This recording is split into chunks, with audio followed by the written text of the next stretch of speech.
Today we are going to start by sharing our latest findings from our multi-country product and year research on the uptake of pure appliances, as well as some of the results of our field testing and intelligence gathering. I'm also delighted to have 2 of the 26 locally led companies that Efficiency for Access funded to attend the coalition here with us today on the panel, and we will turn to them for questions. A bit of housekeeping to start. One of our panelists, Benalya, will be speaking in French, so if you need that translation, please help yourself to a headset. I'll remind later on as well. And we're going to be using Slido throughout. The code will pop up on the screen. It's just right here. I think it's the same one.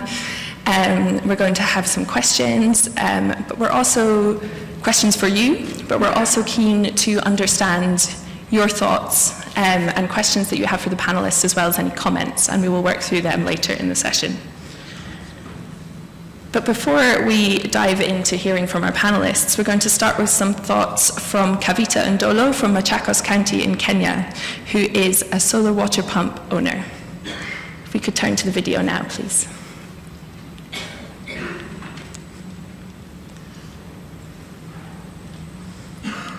Hi, my name is Kithekani Farms, and I run Kithekani Farms. I'm based in Machakos, Kenya.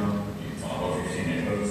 So we grow different things. So we grow animals, we grow fruits, and we grow vegetables. So fruits, we have bananas, we have mangoes, and we have papayas. So vegetables, we have French beans, we have different types of beans, and we also grow pumpkins, and for animals, we do pigs.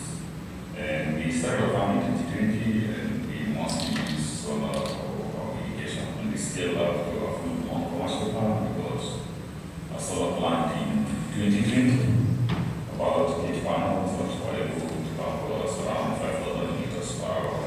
And then after that, this year, we were upgraded to another solar plant that's pumping 15,000 liters per hour. So one of the things that happened to us that it reduces the cost of pumping, especially the fluctuation in fuel prices, and also the cost of maintenance of pumps, and also just the time taken and the logistics taken to do different things. And because of that, because farming an area is most of the time really sunny, it is reduced cost for us and also increase the production because of some different crops that we don't have before because we don't have water. There were a few buying some purchasing the product. I think one of it was just information. We had to go through a lot of processes to find out. I don't think there's a lot of information out there, especially the sustainable is to compare different things because when you're looking for something, especially when you're technical, it can be a bit of a hassle to find out what works best for you in different things. But I think another barrier is price. So one of the things that our initial solar plant, we had to get it in higher prices because we could afford to buy it. Because the initial cost of buying a solar plant is really expensive. So at least we could find a vendor that accepted monthly payments. For that, the second time, we didn't get some debt to finance that. So there's a huge financial barrier to access that, and also a knowledge barrier. And I think the other thing is that it's not comparable. Different vendors give you different information about what they're providing for you, so you don't really know what you're getting. So one of the issues we have is that solar plants that we don't working in this cloud because apparently we will not all solar plants.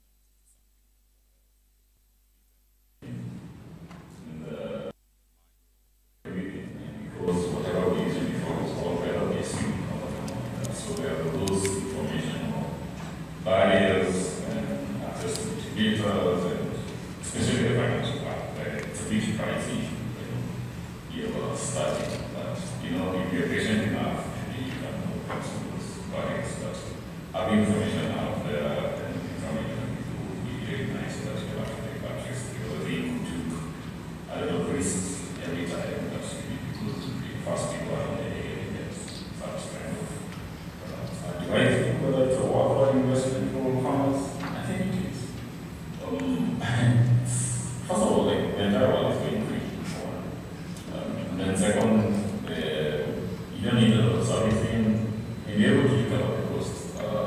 It's one of those business decisions that you have to make. So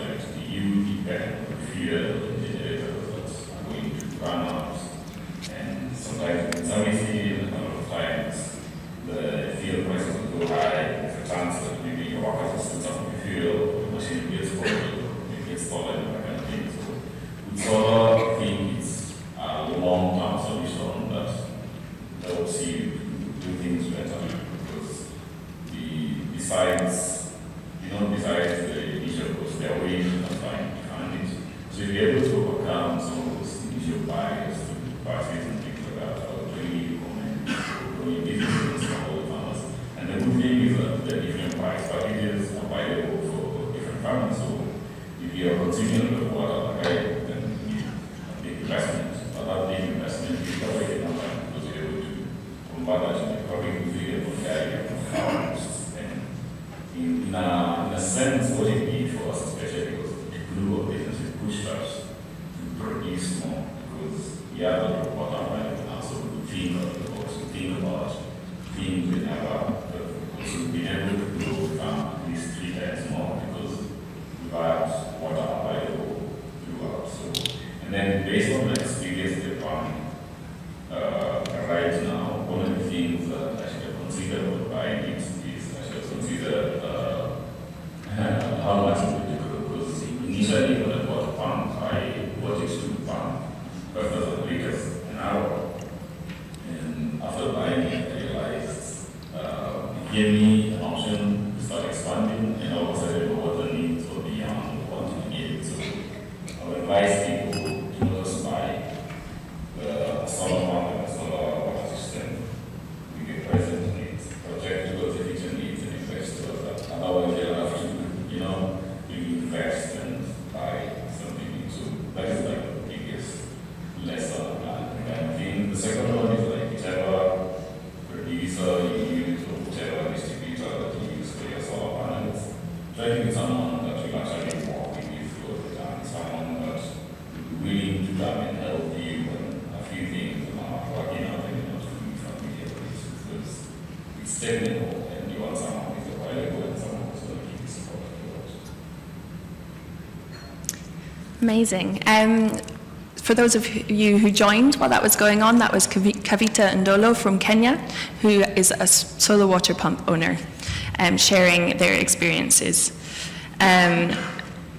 We heard some of the benefits of the solar water pump, but we also heard some challenges there. First of all, around the information, standardizing the information that is out there, and then the perennial question of affordability, having different financial models available, and then something that we've heard throughout this forum is the importance of available maintenance, easy to access maintenance. That was a really helpful scene-setting intervention from a customer.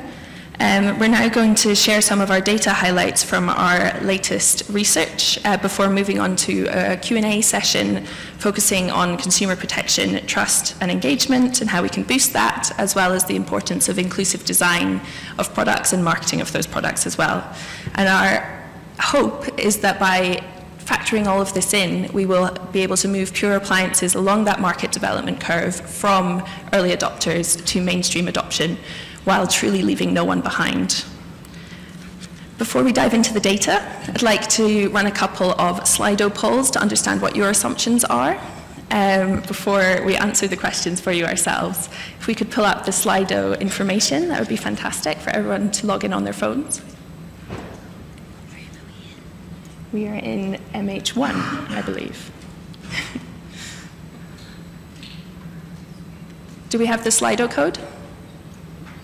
Perfect. Thank you. So our first question for everybody is, how do you think the sector is doing in promoting inclusivity for consumers and within companies? I think we've only had 2 answers so far, so a couple more would be fantastic. Our first answer here is we're not doing enough. The second answer is good, but there's room for improvement. And then we have great, we're on the right track, which I'm not seeing anybody putting yet, which I think is not surprising. And then the other answer is I don't know enough to comment. So I can see a fairly kind of a split in answers between we're not doing enough and good, but there's room for improvement. But I can see we're not doing enough is firmly in the lead. And I think that's understandable, and we're going to hear some of the ways in which we can improve what we're doing shortly. Can we move on to the next question, please?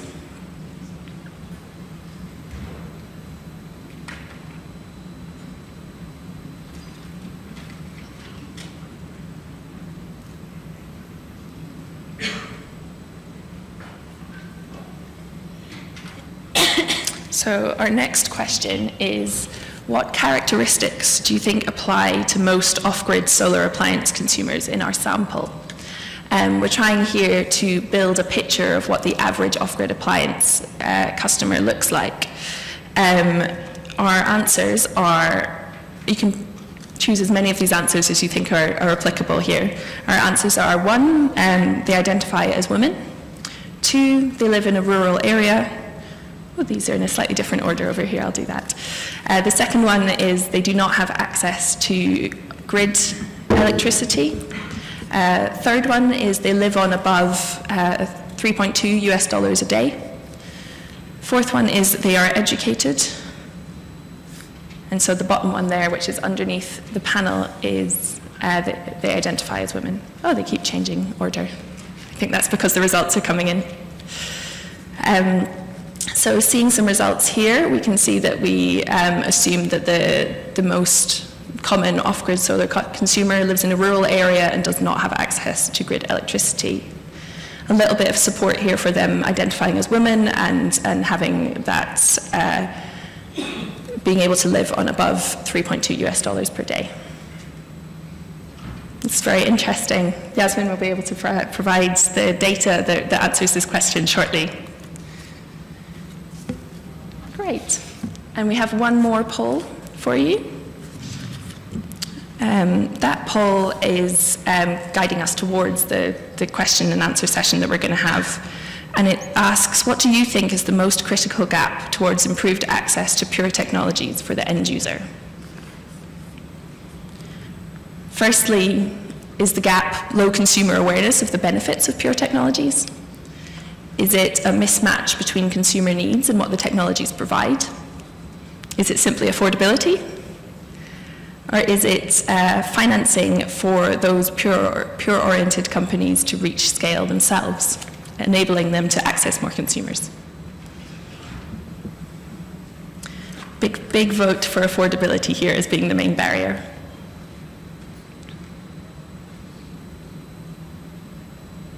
Affordability very much still in the lead, and a little bit of votes here for financing of the companies, and then the mismatch between consumer needs as well.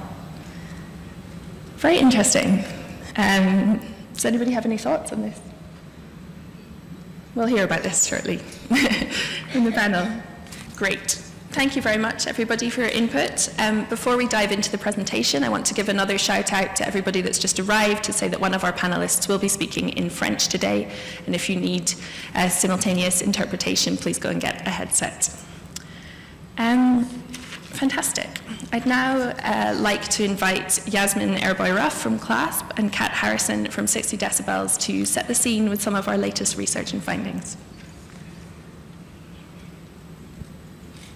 Hello, everybody. Can you hear me okay? Great. I'm Yasmin with CLASP, and I'm here to share some of our latest data insights from Efficiency for Access that relate to consumer research. Sorry. There we go. So firstly, I want to talk to you about a consumer awareness raising campaign that we held last year, in which actually Kavita, who you heard from in the video, participated in. We held this first of its kind appliances, productive use appliance focused awareness raising campaign in Machakos County in Kenya. And the aim of the campaign was to stimulate consumer awareness and see if we could potentially stimulate demand for productive use technology in a market that we felt was mature enough that if we were to increase demand, there would be supply to meet it. You can see the timeline here. We were able to do a mix of communications, actually. We were able to do some interpersonal communications, so door-to-door visits and community forums through which we reached about 35,000 people, as well as mass media, so radio features through which we estimate we reached about 3 million people, as well as 2 episodes of Shamba Shape Up, which some of you may know is a very, very popular agricultural agriculture-focused TV show in Kenya. So through all of these measures, we were able to reach quite a number of people, actually much more than we expected. And you can see the campaign tagline, some of the visuals that we used up here. We were able to run the campaign over the course of several months, and we did a baseline and end-line survey at the end to see really what the change might have been based on our activities. Here is what I consider to be the most poignant finding from the baseline surveys. Nearly all the 180 to 200 or so farmers that we interviewed said that they would consider taking up solar water pumping, but only a fourth or so knew where to actually buy solar water pumps, which indicates a significant gap in access to information, in which was the driver behind this campaign. Other farmers, so word of mouth was ranked as the most popular source of information for solar water pumps, which is again why we focused on these interpersonal visits and community champions as much as we could. In between the baseline and end-line surveys, we did see about a 46% or so increase in awareness in the community, which you would say makes the campaign a success. However, to date, we haven't seen any sale conversions from the companies that we worked with on this campaign, which you could say makes the campaign unsuccessful. So it really shows how these things can't be done in a vacuum, and we need additional things like financing and other levels of education, perhaps longer time periods to really drive change. Despite this increased awareness on the benefits, there was still a huge gap in the end-line survey in terms of brand-specific technical awareness among the farmers. And unfortunately, diesel water pumps as an irrigation method was still seen as the first choice for the respondents. They said that they considered those to be the most durable, most available, most easy to maintain, most affordable, and overall the best solution. So to really see the behavior change and mentality change that we want to see, really needs to be longer and more involved, probably more holistic approach to such campaigns. When we asked the farmers what information would make their decision to purchase a solar water pump easier, some of the things that they listed were price, mode of payment, availability, pumping power, dealer location, technical support, and availability of different brands. So something for us to think about in terms of how we serve our customers. The next piece of research that I want to bring up is something that we did with many of our stakeholders actually here at the forum, including 60 Decibels. And we were able to collate a lot of data and disparate field surveys and little pieces of research that exist in the sector, as well as our own efficiency for access research, to really assess the inclusivity of the off-grid solar sector. Basically to see if we can show quantitatively whether we are reaching our target populations and we are, as a sector, really leaving no one behind in our efforts towards achieving Sustainable Development Goal 7. The survey data that we were able to collate together, and this amounts to about 18 different surveys, some raw data that we ourselves have collected through our field research, as well as other partners in the sector contributed, suggest that the solar lighting and appliances sector is unfortunately serving a very homogeneous demographic. Aside from electric pressure cookers, we also looked at other appliances such as solar kits, refrigerators, solar water pumps, TVs and fans, etc. Other than electric pressure cookers, the typical solar product user is a man in his early 40s, connected to the grid, living in sub-Saharan Africa, living in a rural or peri-urban area, with 4 to 5 members in their household, employed, with at least a secondary education, which is more than most of their peers, living above the poverty line, without a disability, included in the formal financial sector, and able to leverage financing to purchase their appliance. So you can see that this does not really fit the target population that we are seeking to serve, the most interesting, to me at least, being the fact that they were connected to the grid. So again, all shows a much wealthier and well-off demographic than you would expect. We wanted to, with this research as well, look beyond gender to different dimensions of inclusivity and see if we could quantify those. And we were able to do so for gender, disability, and poverty, but even all of those were quite difficult to do. For gender, data collection that focuses on appliance users instead of the head of household or the purchaser, which typically tends to be a man, would probably help provide additional necessary insight and may skew these numbers that you see here. In terms of disability, about 70% of the overall aggregate sample were not actually asked whether they have a disability or not, so the amount of information we have is not enough or is not consistent enough to really draw conclusions. And when it comes to poverty, accurate and consistent income data is critical to be able to assess a consumer's poverty levels and perhaps their over-indebtedness levels when they purchase an appliance. But this data is really time-consuming and difficult to collect. Just to give you an idea, our sample included over 2,000 off-and weak-grid appliance users in Kenya, but only 63 of that sample actually had usable income data. So again, pointing to the fact that we need to do a lot more rigorous and consistent data collection in the sector to be able to hopefully redo this research and have even more accurate results. With that, I'm going to turn it over to Kat to continue talking about some of our joint research.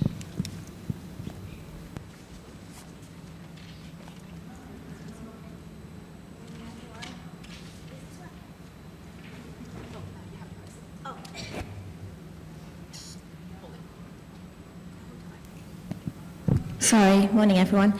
Well done for making it for the first morning session of the third day. Hopefully we will reward you with lots of interesting conversations. Before then, you've got me for a few minutes.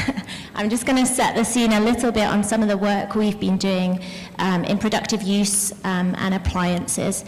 I think many of you know 60 Decibels are an impact measurement and customer insights company. We've been working with CLASS for, I think, 5 years now.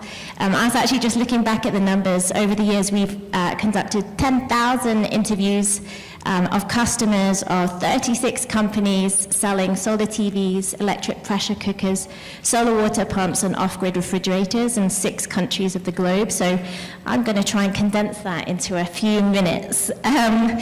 But one of the things we wanted to share, we've been doing some work over the years on a longitudinal research. So following up customers year on year to find out how they're using their appliances. I think often we think of impact as static, that we go and measure it and that's it done. But of course, customer impact, behavior, usage, experience changes over time. And it's important, especially for newer technologies as well, to just understand product quality and whether the products are still working to the same effect. So I'm going to start with the good news. Impact, we have found, remains high over the years, even over length of ownership. So it starts high and keeps quite high. This is for solar water pumps. On your left, you've got people who've owned their product for less than 1 year, and then 1 to 2 years, 2 to 3 years, you get the picture. So up to the last one on the right is people who've owned a solar water pump for more than 4 years. So we've been following up with them to understand how they're using the pump. 2/3 of them are talking about improved farm productivity, increased revenue or income, and saving costs and time. And you can see that lovely quotation there. As you all know, we're all about listening and customer voice. So this gentleman in Kenya says, "The solar water pump has improved my life a lot. Now I can grow maize and vegetables during dry seasons. Previously, we used to experience hunger during dry seasons. Now there's no hunger. I sell vegetables and take the children to school with the money I earn." When we look at off-grid refrigerators, we find that 4 in 5 use their off-grid refrigerator for productive use. So they're using in their homes, their bars, their restaurants, their small shops. And so they're using it for income-generating activities. That may well change over time, but we saw, as Yasmin showed, affordability often is an issue, and so we find a high proportion using for income-generating activities because then it helps with repayments, and so perhaps it's not so widely used domestically or residentially. But of this group, nearly all of them said their business had evolved as a result, and half of them saw an increase in their income. So it really is contributing to improved livelihoods, and the same chart left to right over time. As always, there are things to think about and focus areas as well. And we did find there's a bit of a mix, you can see, but we did see over time the proportion of customers experiencing challenges does increase as length of ownership increases.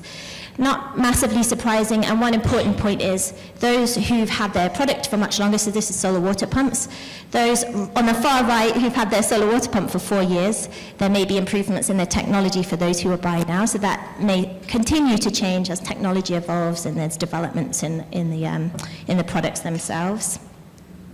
But we did find nearly a third had experienced challenges.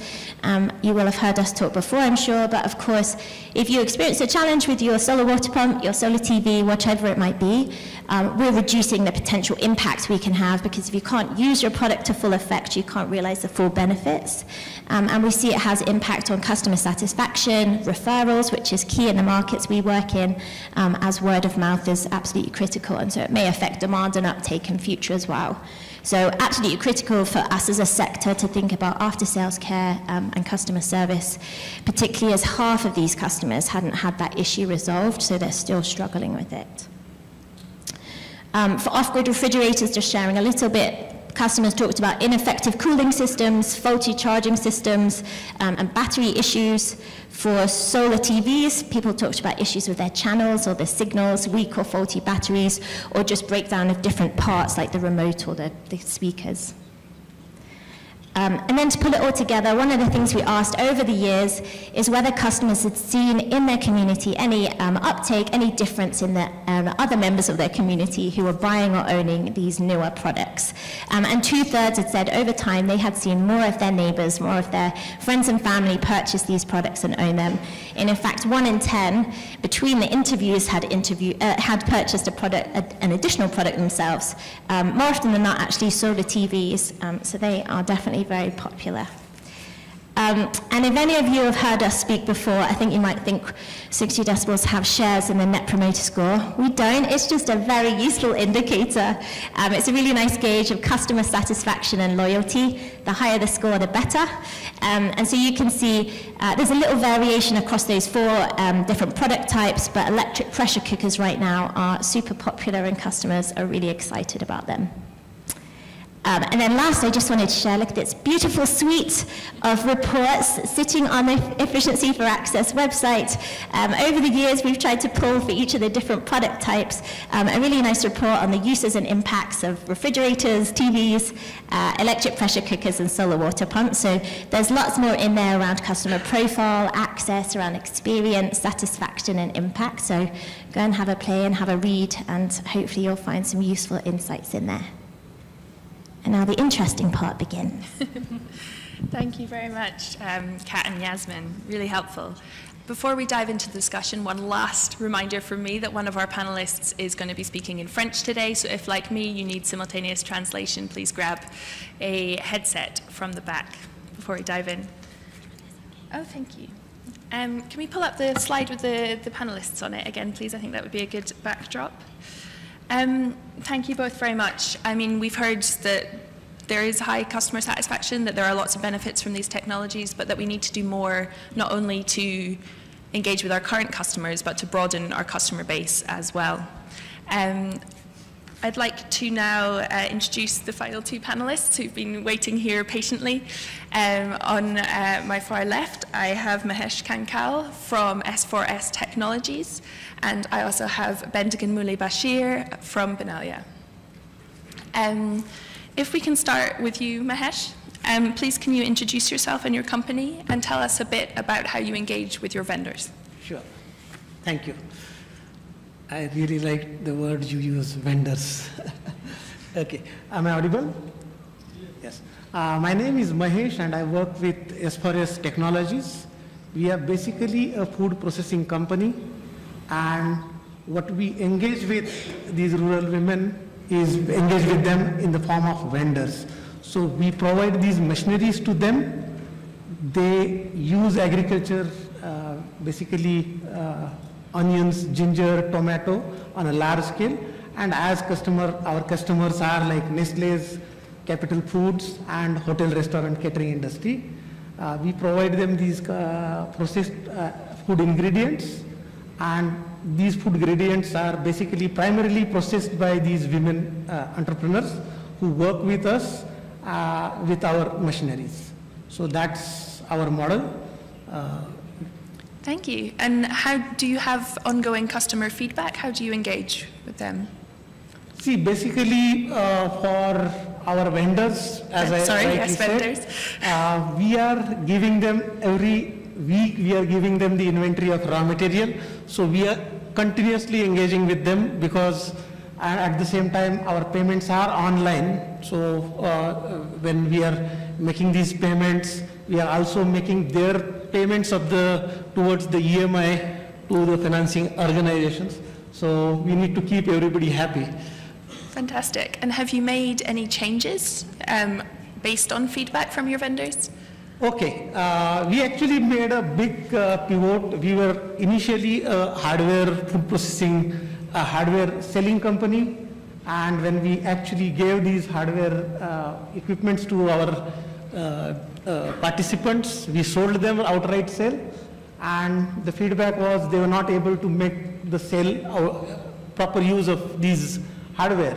And we came up with the idea that we converted ourselves from a hardware sale company to a food processing company, and then we worked with all these food companies, the multinational as well as the hotel, restaurant, catering industry, and then we trained our these women entrepreneurs how to use these, how to meet the certification required. May that be a halal certificate, may that be a FSSAI certificate, and they then comply with those standards, and we then provide our customers the ingredients that they need in the form that they need. Fantastic. So you came as kind of a seller of products and turned into a more holistic service. It's an ecosystem play for us now. Fantastic. Thank you. Now over to Bendikin. If you could introduce yourself and your company and then tell us a bit about how you engage with your customers. Okay. Bonjour, je suis Monsieur Bendikin. Je viens du Niger, un pays désertique, très chaud, les derniers du monde. Je pense maintenant on est le deuxième avant-dernier. Et je suis ingénieur concepteur, donc j'ai travaillé à l'agence de l'aviation civile et j'ai démissionné. Pourquoi? Parce que je viens de l'intérieur du pays, pour créer mon entreprise, pourquoi pas, non seulement pour avoir de l'argent, mais pour changer la vie des gens. Parce qu'on fait partie d'un pays le plus chaud, le plus pauvre, la pluie c'est à peine 2-3 mois. Donc j'ai créé mon entreprise qui s'appelle Benalya, de mon nom Bendikin et de ma première fille Alia. Donc ça a été créé en 2011. Nous sommes une entreprise intégratrice de solutions adaptées au contexte local en fonction du besoin local. Voilà, donc nous intervenons en fait de bout en bout, donc de la sémence jusqu'à l'accès au marché, ou bien de l'œuf aussi jusqu'à l'accès au marché, parce que nous intervenons dans toutes les chaînes de valeur. Donc nous intervenons dans tout ce qui est solutions bien sûr productives, notamment les pompes solaires, les réseaux d'irrigation, etc. Donc nous ne vendons pas en fait une pompe ou un produit, nous vendons quelque chose qui change la vie. Donc chez nous, en vendant une pompe solaire, on ne vend pas la pompe, on vend la pompe bien sûr avec les réseaux d'irrigation, mais ce n'est pas fini, on vend la pompe avec même les semences. En fait, on a créé un réseau d'entreprises où il y a les producteurs, les transformateurs, les distributeurs et les autres actifs, parce que nous incubons les jeunes. Nous sommes une entreprise qui a des salariés, mais on a plus de prestataires. Donc on a identifié des choses, parce qu'aujourd'hui, le solaire, il est là, mais c'est pour changer la vie. Quand on voit une lampe, sincèrement, je vous cache rien, un kit solar home system qu'on prend, un villageois, il s'en fout de la lumière, il veut manger, il n'a pas de quoi payer. Donc sans solution productive, ça ne marche pas. Donc nous, notre stratégie, c'est un kit productif, plusieurs kits solaires, parce qu'il faut voir les gens qui sont en bas. La plupart des clients, ce sont des gens pauvres, il faut qu'on se dise la vérité. Donc en vendant les solutions productives, en les accompagnant, notamment quand on vend une pompe, on vend les semences et on leur dit, écoutez, vous avez une pompe, mais je veux produire quoi? Ah, je veux produire ce que les gens produisent. Non, non, produire quelque chose dont le marché a besoin, et nous faisons les liens avec le marché et avec autant de partenaires actifs qui interviennent notamment sur la maintenance, sur l'appui, même le compost, nous avons des partenaires qui fournissent nos clients. Donc en vendant une pompe, on fait travailler les techniciens qui installent la pompe, les techniciens qui maintiennent la pompe, les techniciens qui amènent le compost, les techniciens qui suivent les semences jusqu'au suivi à l'accès au marché et pour attaquer notre clientèle qui est la clientèle qui fait notamment la transformation agroalimentaire parce que c'est très important.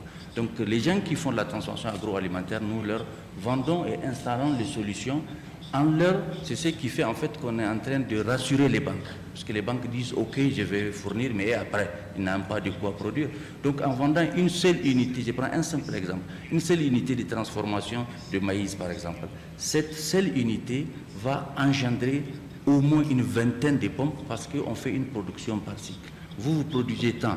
Dans un mois, vous produisez ça, ainsi de suite, et ratio. Donc c'est comme ça, en fait, nous intervenons. Et sans ça, on ne peut pas faire évoluer les solaires. On ne peut pas atteindre le taux d'électrification. On ne peut pas voir côté pauvreté. Côté réfrigération aussi, c'est beau d'avoir un frigo, mais qu'est-ce que je vais faire avec un frigo? Donc nous avons des solutions de poulailler, parce que nous sommes dans un pays chaud, on a innové des poulaillers modernes. Et les gens qui ont ces poulaillers, ils ont des problèmes d'acquisition des poussins d'un jour. Donc on a fait aussi des solutions d'incubateurs du poussin d'un jour, ainsi de suite. En fait, on le suit de A à Z. Et pour arriver, nous avons signé des conventions avec des centres de recherche au Niger qui nous disent qu'est-ce qu'il faut. Donc notamment, on a fait une innovation de kits productifs, notamment la conservation des œufs fécondés. Excusez-moi, je parle peut-être un peu trop, mais c'est important. Les gens qui ont ces solutions, il faut un besoin local. Donc maintenant, on adapte ces solutions et on suit jusqu'à ce qu'il y ait l'accès au marché. Et je vous assure que ça marche parfaitement. Donc en identifiant les clients à l'avance, on peut aller jusqu'au bout et puis changer la vie des gens. Parce que le business, c'est beau, mais il faut savoir, quand je suis venu dans la vie, qu'est-ce que j'ai fait dans ma vie? L'argent, ok, c'est rien. Mais si je gagne l'argent en changeant la vie des gens, et je pense que c'est la meilleure des choses. Donc c'est à peu près un peu ça notre expérience pour les clients. Thank you very much, Bendikin. That's two really good examples of moving beyond simply selling appliances to thinking about what those appliances actually add in terms of value to the vendor or the customer. Thinking about what we saw about that average off-grid appliance user being, most interestingly, as Yasmin said, somebody who's on-grid, is a man who is above the poverty line. What do you think the rest of the sector can do and can learn from companies like yourselves to engage with more diverse customer bases? Should we start with Mahesh? Yeah, basically, see, when we try to sell somebody who has affordability issues, it becomes a difficult challenge, especially if she happen to be a woman and is not a decision maker. Mm-hmm. So you really need to see your solution, how it really adds value to her, at the same time how it can add to her income. Mm-hmm. If she becomes income earner, her respect in the family, in the village is going to improve.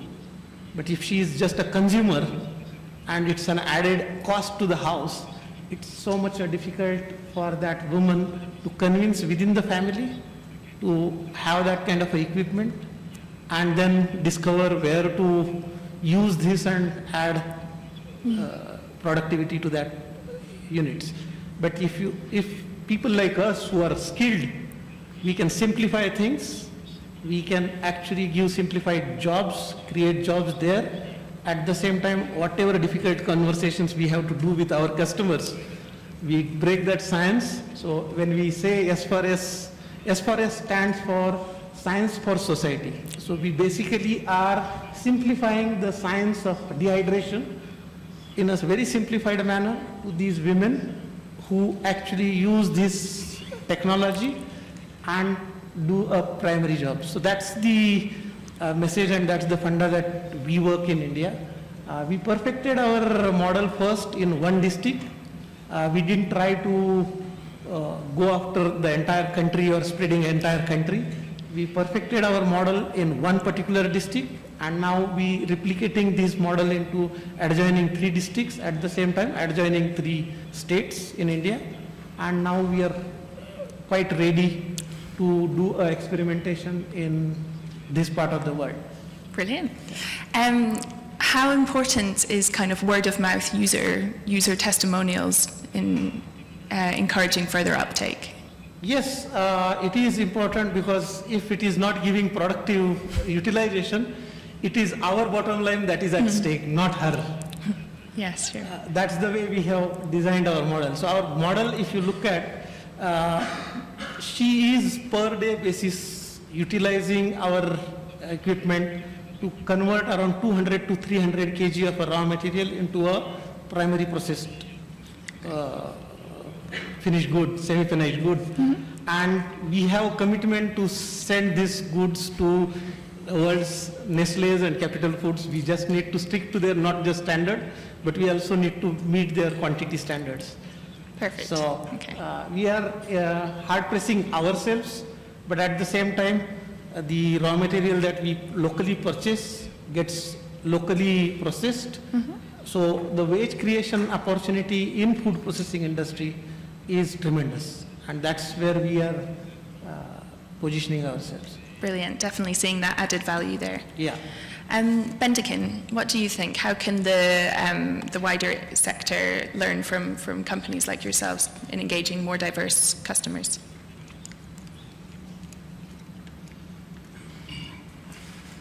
Ok, et donc je vous parle très rapidement de la première expérience qu'on a eue, notamment il y a 3 ans, en commençant par les Solar Home Systems. On avait commandé près de 3000 kits, mais ça ne marche pas. Ça ne marche pas, pourquoi? Parce que si on veut développer les secteurs, la première vraiment des choses, c'est au niveau des politiques, il faut que les politiques croient en ça, quoi.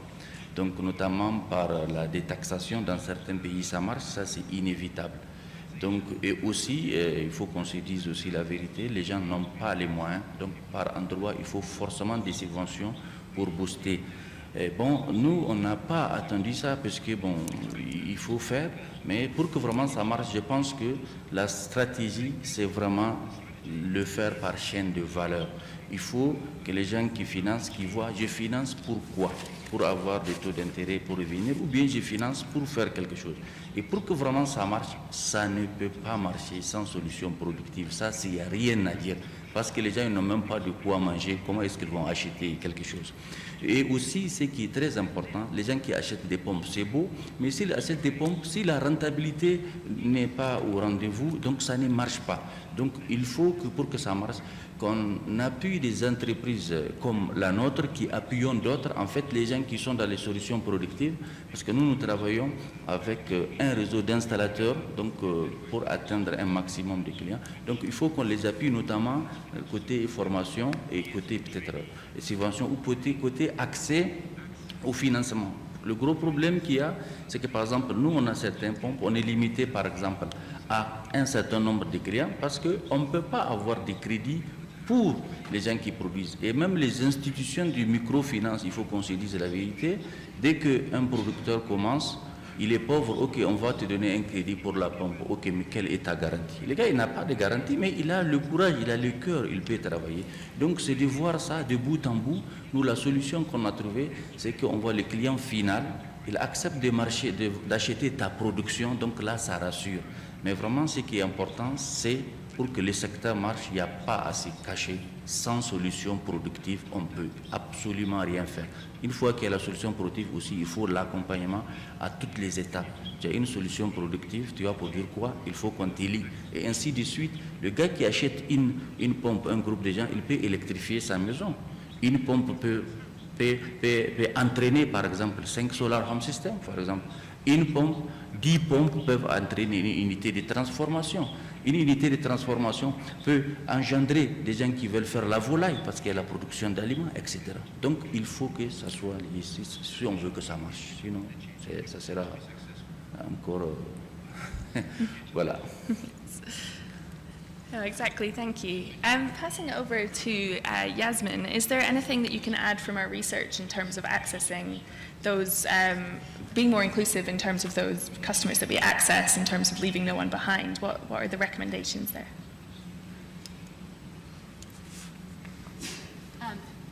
You turned it off. Oh. Lots of technical difficulties up here today. Sorry about that. So we had actually, if you can click through to the QR code to our inclusivity report. It's quite a long report, but towards the end you will find a whole checklist of suggestions for more appropriate data collection. So again, that we can think about not only the people who are purchasing the products, but the ones that are using it. Whether households have disabled people in their households instead of just a person purchasing it. Again, looking at it from a more diverse perspective. And we also actually were able to do some research on the companies in the sector themselves. And you will see quite a number of recommendations towards the end for companies in our sector, as well as donors and investors who are moving money into this sector, to really try not to look at inclusivity dimensions in a vacuum, to consider all of this more holistically, to design your products with people rather than for them. So bringing in companies, again, like the ones we have on our panel here, and others who, for example, put together a solar hearing aid that can be useful in certain settings. Basically looking at all of these great examples in the sector and lessons learned is really the way to go. And I think Cap will agree with me when I say that we would really like to make a plug for more concerted effort towards data collection, because without data we cannot really know what is happening in our sector.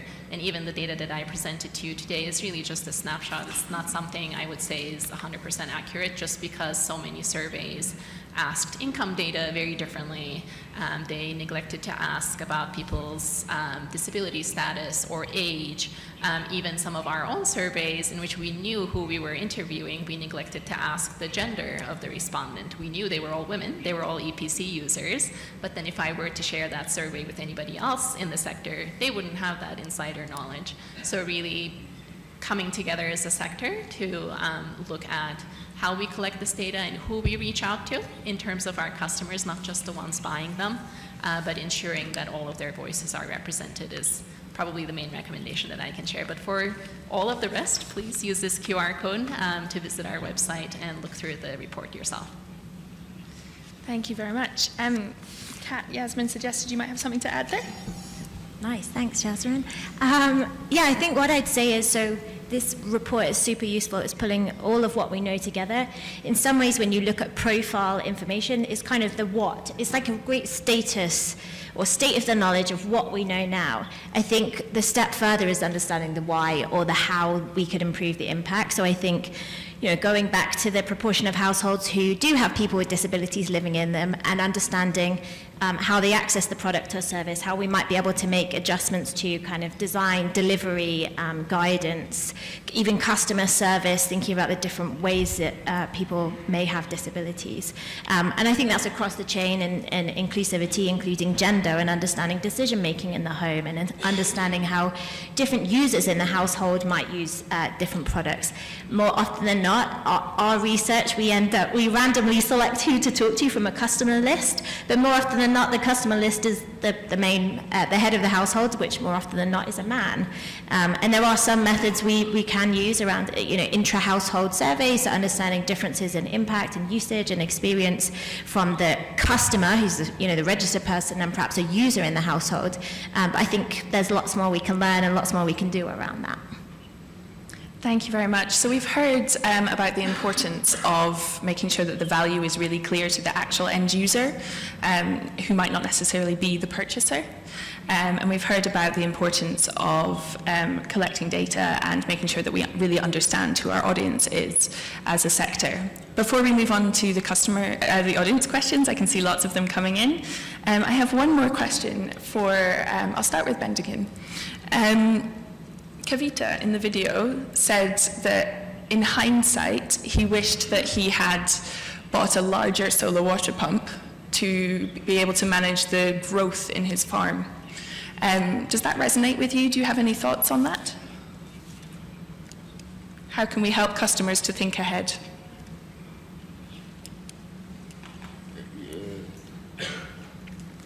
D'abord, les clients, il faut savoir ce qu'ils produisent, est-ce que ça répond déjà aux besoins du marché, parce que ça ne sert à rien si ça ne répond pas aux besoins du marché. Et normalement, bien sûr, tout client, nous on a des cas, des clients qui commencent avec des petites pompes et qui passent vers les gros pompes. Donc, s'il arrive bien sûr à justifier bien sûr son marché, sa clientèle actuelle, c'est clair, et bien sûr il peut aller vers une grosse pompe et aller même vers un système d'irrigation. Nous, dans notre cas, je vous donne juste un petit exemple. On a juste une personne qui a une petite pompe de 300 watts.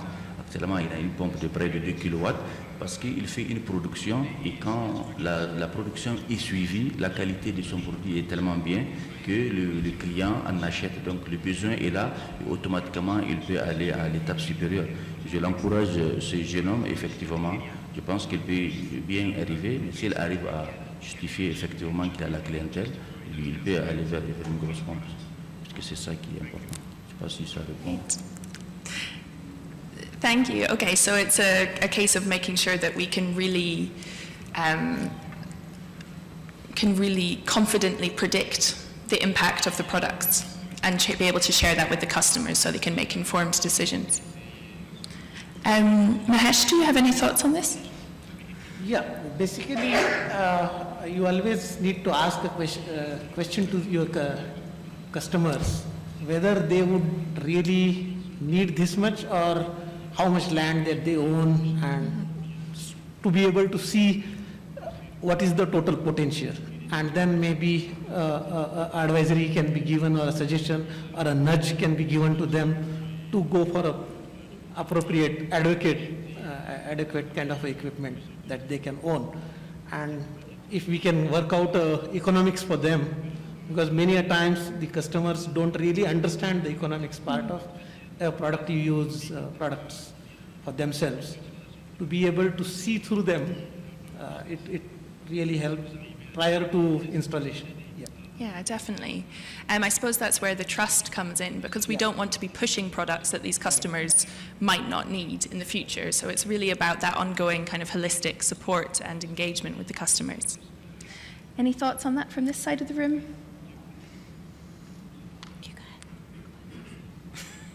No thought? Nothing? Okay, great.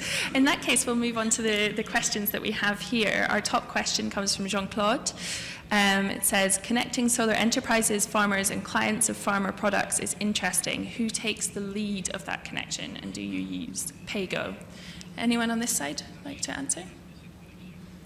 See, ours is typically a reverse PayGo model. Basically, we are providing these equipments, productive use equipments to our vendors to be able to make best use of it. We also are monitoring, we are giving them 7 days raw material inventory, so we are constantly in touch with them.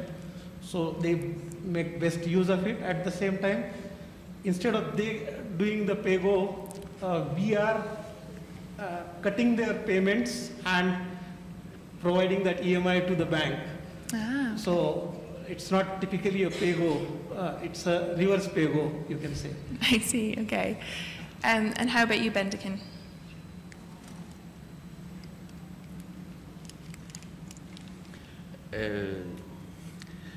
Bien sûr, nous, dans notre cas, bien sûr, on utilise les PayGo, mais c'est important aussi que vous sachiez, quand vous faites PayGo, ça veut dire qu'à l'avance, vous avez le produit, vous avez pris du crédit pour vendre, pour les gens qui n'ont pas accès aux banques.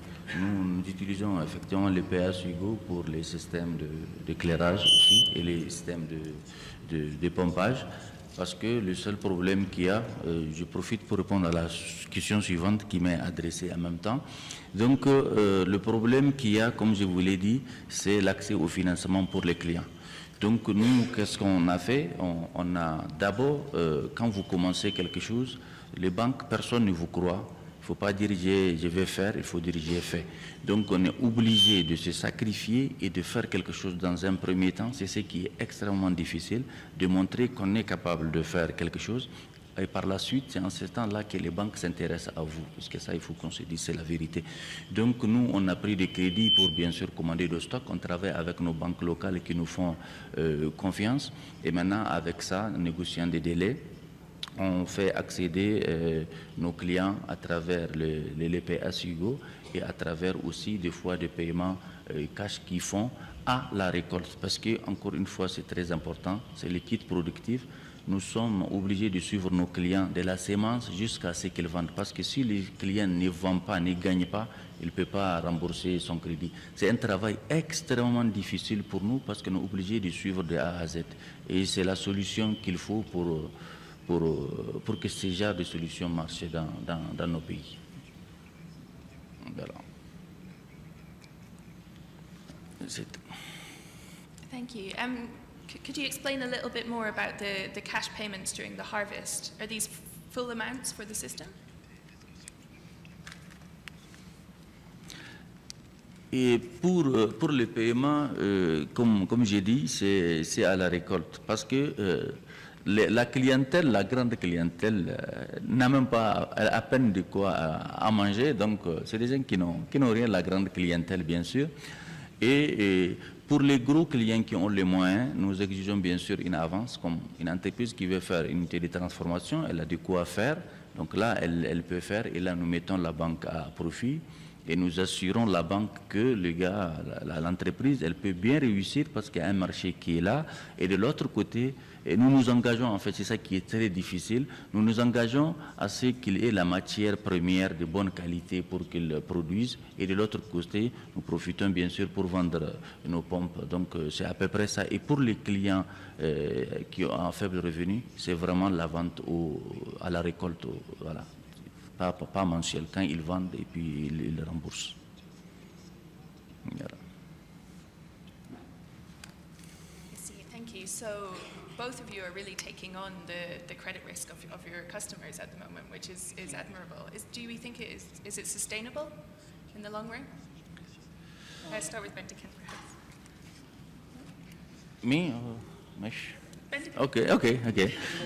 Il y a vraiment un très gros risque. Il y a un très gros risque, mais il faut oser. Comme j'ai dit au début, moi j'ai créé une entreprise pas pour avoir de l'argent. J'étais prêt à perdre parce que c'est un risque et il faut montrer que ça marche, ce truc. Le risque, il est énorme, bien sûr. Tu prends un crédit, tu suis les gens qui font la production, mais quand tu fais ça, le risque est minime parce que nous utilisons par exemple des produits de qualité, donc il n'y a vraiment pas de retour client, quasiment très peu de retour client.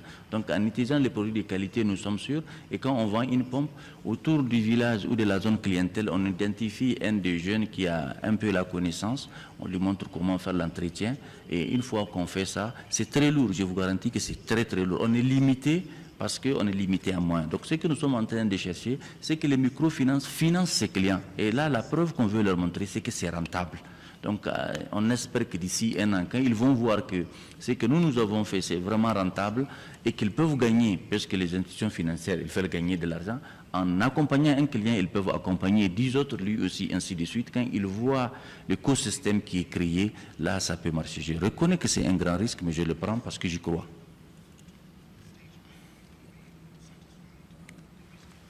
From S4S point of view, we actually devise a sustainability based on our customer demands. So when Nestle gives us a requirement, or a Capital Foods gives us a requirement, or we have year-on-year data with HoReCa segment, so we decide our scale of operation based on that, and then try to see and take our scale to that level.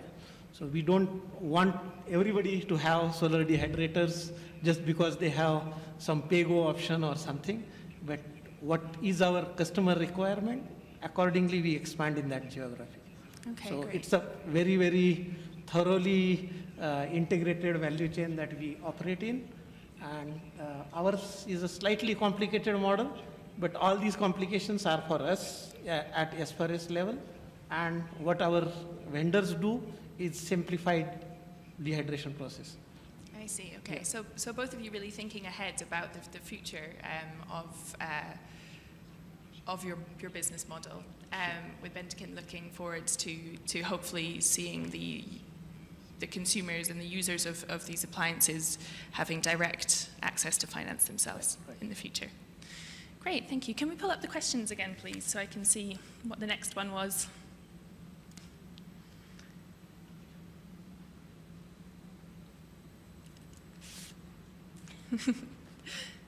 I think there were some questions there. There were. I've just asked if we can have the questions again, please. There was one in French, which I believe was about finance. If my limited French does me justice, I think we've answered this question. We have a question that says, beyond explaining the value proposition, what else can be done to expand the uptake of solar pumps for relatively poorer farmers? Any thoughts on this side of the panel? Yasmin? Yeah, I'm happy to kick us off. I would say, like, as you've seen from what I presented, just explaining the value proposition and the benefits, and everybody can agree on that, but changing existing and very long-lasting incumbent technologies, turning it over is quite difficult. Affordability is probably the biggest barrier. So any kind of financing, both end-user financing and company financing that could be provided will go a very long way. Some of the work that we do through Efficiency for Access, some of you may be familiar with the Global Leap Awards, the results-based financing mechanism that is attached to different award cycles. So, you know, when we identify very high-performing winner and finalist electric pressure cookers, for example, or solar water pumps, there's the opportunity for those companies to participate in the results-based financing mechanism, which again gives them a leg up and gives their customers a leg up as well.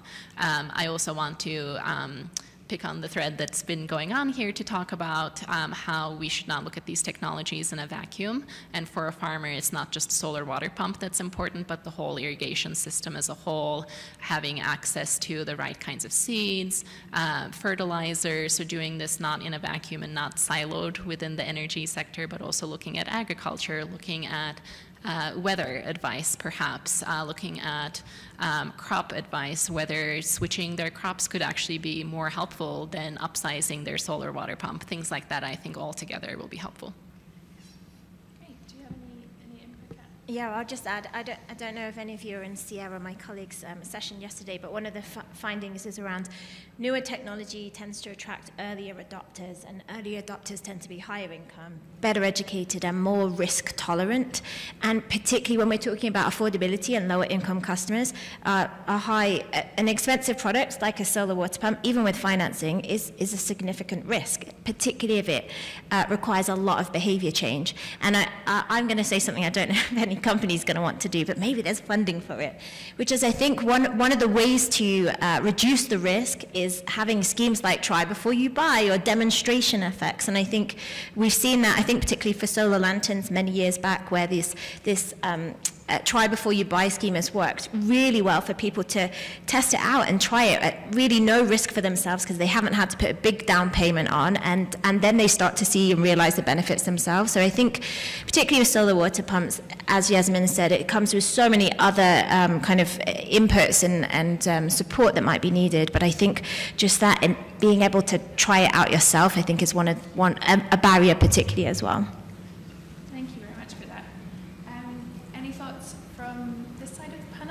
On how we can increase uptake beyond just demonstrating the value. Is there anything else we can do?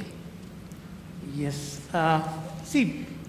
When you try to push hard for any product sale, it is bound to have its own repercussions. So we need to really think through our ecosystem and think about whoever is going to own this product, how he or she is going to make most out of it, and what is the payback period that we can give a clarity to that the customer ahead of its time, so that people should not have an expectation which is going to be not true, or it is little longer than they expected, and we end up having a product which is like a junk now. So we can avoid that situation. Oh, definitely. And I think both you and Bentekin have models where you're around, you're there to help and answer questions throughout the lifetime of the products. So I think that's probably very important. Bentekin, do you have anything to add?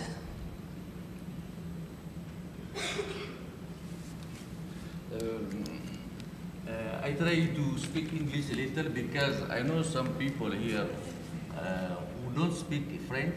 They don't use casque.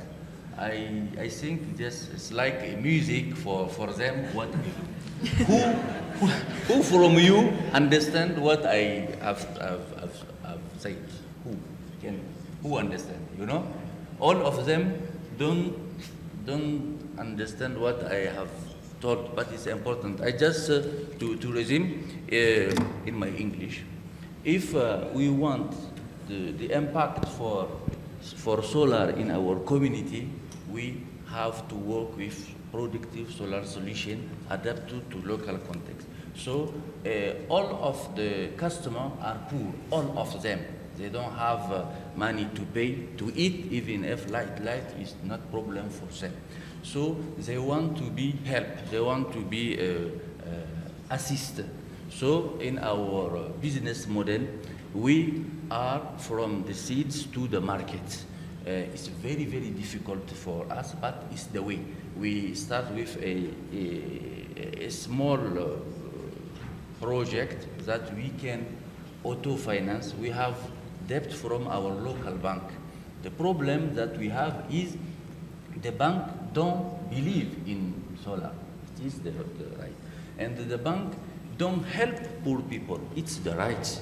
So if we want to change the life of people with solar, we have to do this. We have to see step by step what in our example, just one example for our solar productive, I said, if we sell pump, we don't sell pump. We sell pump with the service around the pump. The seed, for example, we are partnership with company which sell seeds, a good seed. The company in our network who sell compost, who assist, because we are in partnership with a lot of company, because alone you can go fast, but if you are a lot, we can go sure. So we assist to produce. The objective is to change the life for the people. The objective is when he use the pump, he grow, for example, tomato or maize to do what? To sell in the market. So we help them to link them with the market, because pump alone, okay, he can use pump, but if you know really how grow the plant, how to use, it's not necessary. So in our network, we assist them for the selection for seed, for how to grow, how it grow, to support him, how he sell. And if it finish, we link him to our customer who are in food processing system, because we are in this food processing system, and the company which have food processing system is the people who have money. Okay, I want to make a food. I'm not like a farmer. I have money. I have something I can buy. I can pay. Okay, but okay, if you buy the machine, if you don't have the good matière première, comment on dit? If you don't have a good product to transform, for example, if you don't have good tomato, you transform something is no good. So we link them to people who produce tomato. 1 unit process for tomato can impact more than 10 pump, more than even 20 pump. Because if you have your need, for example, I need 100 kilo per day, okay, you still work every day. So we make a agenda, I don't know, a schedule. This farmer produce for this, and after you produce, and you. This farmer who produce tomato, he's sure that he can sell. And with this money, he can buy solar home system for his house. He can have his life. It's our model. The bank, when we said them, you know, it's very complicated, and we have the risk. Okay, we try. And we start with this project. Now we are waiting for the result, and more of them are, yes, it's gone. Eh? I say, if you want to make money, the bump, if you only give credit to people who work salary, you don't impact the life. So now we reassure you that it's grow. The material are very high quality. The pump, if you install a pump, it can take 10 years. Okay, and if you link, we have to be in every step for the chain to succeed. If you want to change the life of people, the solution is this. So I resume in my English, if you understand.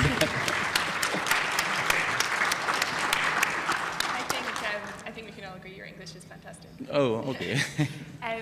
So yeah, very, very good point that we, you not only tell the customers that you can earn income from this, you will be able to grow more vegetables, but you can show people where they can sell, people that are willing to buy more vegetables as well. So, and really round things out. I think that's fantastic. I think we've got time for probably one more question for the panel, and there was one a little bit further up that asked about, and it talked about implementation beyond the initial selling point. And I think that comes back to Kat's data, which showed that, was it 54% of issues with solar water pumps were not resolved. How do you think we can reduce that number? How can we keep our customers satisfied? Yeah, we tend to see there's kind of three themes around customer challenges. And so the first tends to be technical. There's something actually wrong with the product. And so to solve that, you need to go back to the manufacturer, the design, the process, everything like that. The second tends to be around mismatched expectations. So it might be that somebody says, well, I thought the solar pump, I'm going to totally make this up. Thought the solar pump would pump 5,000 litres of water, and it was only supposed to pump 4,000. So there was a mismatch there and so that's about sort of honest marketing and sales pitches, and so that's going back to sales agents and your brochures and the messages you're putting out.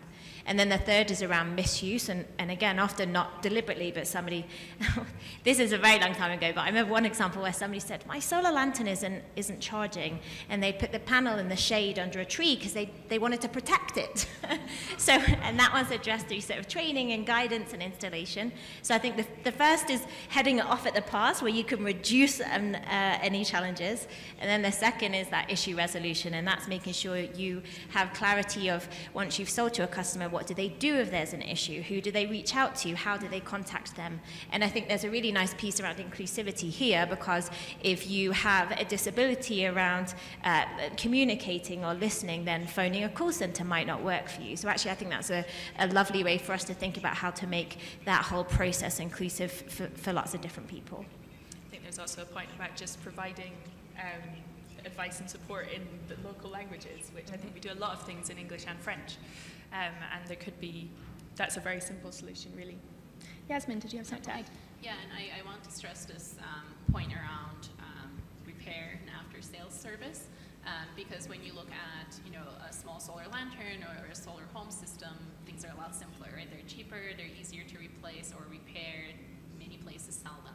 When you get up to more expensive, larger systems like solar water pumps, larger refrigerators, cold chain units, etc., it is a much larger and a much more complicated system that requires more trained technicians to be able to address any issues that arise, like Kat said, if there's a technical problem or a use problem. And in many cases, that workforce does not exist. So one of the things that we want to do more in the future is to look at, the energy access sector and its workforce and skills development, upskilling some existing people in the community. Perhaps they might be an electrician and they can be trained to learn more about off-grid systems, et cetera. And again, I want to stress to companies also this notion of following up with your customers and listening to your customers, because especially from the solar water pump campaign, we saw that there was a lot of interest, but then the companies that we had been working with throughout the process didn't get back to the people who were interested in buying one, or they didn't have a local representative. Of course, a lot of this is bandwidth and capacity issues, right? It's something that everybody is experiencing, but something to think about, that we do need to have that presence, and it can't be that you just sell a product and that's it. Thank you. And quickly, because we're running out of time, Mahesh, do you have any experience with customer dissatisfaction or issues further down the line, and how did you resolve them? Yeah, first 2 years of ours was full of customer dissatisfaction. That is, your dehydrator is not working, the output is not up to the mark, we are not able to meet our own quality standards, because even after giving 2-3 trainings, the woman entrepreneur is not able to meet our quality requirements, and we are rejecting her produce. That means it is waste for us, the raw material that we have supplied to her. So a lot of iterations and a lot of changes. At the same time, most of these women don't really have bigger space at their house. They live in small house, and when we are giving these solar dehydrators to them, it occupies space. So we need to think through it properly, that whether she has access to the space, and then we set up these systems in a proper place where there is a sunlight. Otherwise, if she puts the solar dehydrator in a shed, it's not going to work. So all these were quite a learnings in initial phases. Over a period of time, now we have a checklist, who to select and how to select. So our team goes, does a survey and selects, and when we are rejecting someone, we know why we are rejecting, and she also understands why we are rejecting. So, what are the common reasons for rejecting someone? If she doesn't really have access to a complete solar light, no matter how good is my solar dehydrator, is not going to work. So it's as simple as that. At the same time, if some woman at a, say, we work in a cluster approach, so it's not just one unit, it's the 100 units that we place in one cluster. And these 100 units have to be within a kilometer of 25-kilometer radius. That makes us to make the logistics work, to supply the raw material with a 7-day inventory, and we track that entire thing so that we are able to give her raw material continuously throughout the season. So we have to think ahead of her to utilize the raw material, and it doesn't go waste. At the same time, we have a reverse pickup material, so we have to manage that logistics as well. So a lot of learnings that way. It's that consistent relationship. I hope I can have one more minute to allow Bendiken to... Yes, about this bad experience, yes, at the first time, a lot of bad experience when we install pump. We are happy to have a lot of clients we install, but the problem is how to come to arrange when there is a on-the pan, je sais pas pan, when the system is broke. And the most of problem is just the problem for connection, and so we have a lot of problem for this, and not the problem of quality of material. And since this time, we change our strategy to making a network of installer. When we sell pump, we have some people who work with us, and we solve this problem. Because the client, if he call you, come, my harvest, my tomato will die, why you are responsible to that. So we resolve this problem by making a network. We learn, we teach, I don't know, some people who install well our machine. So we sell, and you have installer who do this about bad experience. Exactly. So that's, again, building that trust and keeping it and responding and not being afraid to make changes. It's very important. So we've heard some really interesting points today. We've started with talking about making it really clear to the customers what the value adds to them is going to be, setting their expectations and providing that ecosystem to allow them to access that value that the products do provide. We've then talked about making sure that we are continuing that relationship with the customers and addressing issues as they come up, and continuing to collect data about our customers as well, and that's important. I've seen some requests about what data to collect, and all of that information is available on our websites, and we will continue to engage with all of you through our websites about how best to collect data, how to standardize data as we go forwards. It's been really interesting. Thank you all very much. I'm sure our panelists will be happy to engage with you all and continue the discussions after this. Thank you very much. Thank you for